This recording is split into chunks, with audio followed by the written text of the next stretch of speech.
पवारच का? उत्तर समोरून आलं. आम्ही शरद पवार नावाची ताकद ओळखतो.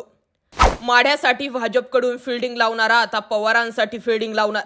मोहिते पाटलांच्या हाती तुतारी. तिकडे निंबाळकरांनी फडणवीसांना गाठलं. आधी बेरजेचं राजकारण करायचे, पवार आता गुन्हाकारांचं राजकारण करतात. एवढं तर फडणवीसांना समजलंच असेल. नेमकं घडलंय का? भाजपचे धैर्यशील मोहिते पाटील यांनी राष्ट्रवादी काँग्रेस पक्षात प्रवेश करत हातामध्ये तुतारी घेतली. दरम्यान धैर्यशील मोहिते पाटील यांच्या पक्षप्रवेशावेळी त्यांच्या समर्थकांची मोठी गर्दी उफाळून आली होती. मोहिते पाटील यांनी इतिहासातील घडामोडींविषयी भाष्य केलं.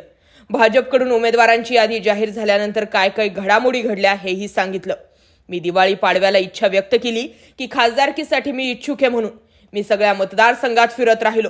भाजपची 13 मार्चला उमेदवारी जाहीर झाली. मी म्हटलं आता घरी बसू, पुढच्या वेळेस संधी मिळेल तेव्हा बघू. पण माळशिरस तालुक्याची जनता तसेच माढा लोकसभेच्या कार्यकर्त्याने प्रत्येकाने मोठ्या दादांना आणि बाळादादांना भेटायला सुरू केलं. भैयाला आमच्या गावात पाठवून द्या, भेटायचं आहे. मग बाळादादांनी सांगितलं प्रत्येक गावात जा आणि लोक काय म्हणतात ते ऐकून घे. मी प्रत्येक गावात गेलो. आमच्या आजोबांपासून रणजितदादा यांनी आपापली पदे असताना काय काय दिलं याची उजाळणी गावकरी करून देत होते. पण सर्वांनी आठवण करून दिली. एका गावात मला तरुण पोरांनी सांगितलं उभं राहणार असेल तर या, नाहीतर गाडीत बसा आणि जा. जाईल तिथे असाच पट्टा सुरू झाला असं धैर्यशील मोहिते पाटलांनी म्हटलं. मी हे सर्व कुटुंबियांना सांगत होतो. त्यानंतर वेदना सांगायला सुरुवात केली. बऱ्याच जणांनी दुधाचे दर, शेतकऱ्यांची अवस्था, पाण्याचे प्रश्न सांगायला सुरुवात केली.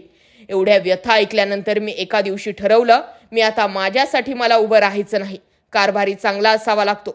सोलापूर जिल्ह्यातील नागरिकांना चांगला कारभारी पाहिजे. चांगला कारभार करण्याची शिकवण आम्हाला सहकार महर्षी आणि मोठ्या दादांनी दिली.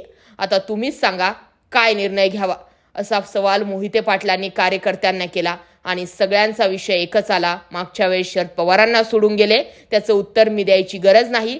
60-65 वर्षात शरद पवार आणि दादांची एकमेकांची दोस्ती आणि ऋणानुबंध आपण पाहिले आहेत. मी सांगण्यापेक्षा मेहबूबभाई शेख त्यामागचं कारण सांगतील. आणि आता पुन्हा एकदा मी हातामध्ये तुतारी घेतोय. विजयसिंह मोहिते पाटील, धैर्यशील मोहिते पाटील, सुशीलकुमार शिंदे सगळ्यांचं फक्त एकच स्टेटमेंट आलं, जर शरद पवारांनाच निवडायचं असेल भलेही त्या माणसाकडे पक्ष आणि चिन्ह नसू द्यात, पण शरद पवार या नावातच काय ताकद आहे ही ताकद आम्ही ओळखतो आणि म्हणून आम्ही तुतारी म्हणजेच पर्यायानं शरद पवारांना निवडतो, असं सांगत पुन्हा एकदा धैर्यशील मोहिते पाटील यांनी भाजपाला सोडून राष्ट्रवादी काँग्रेस शरदचंद्र पवार गटामध्ये प्रवेश केला.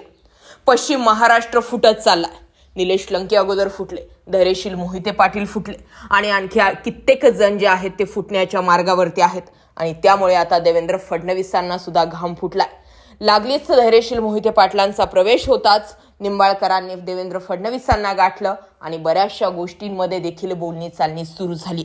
आता पाहणं हे गरजेचं आहे.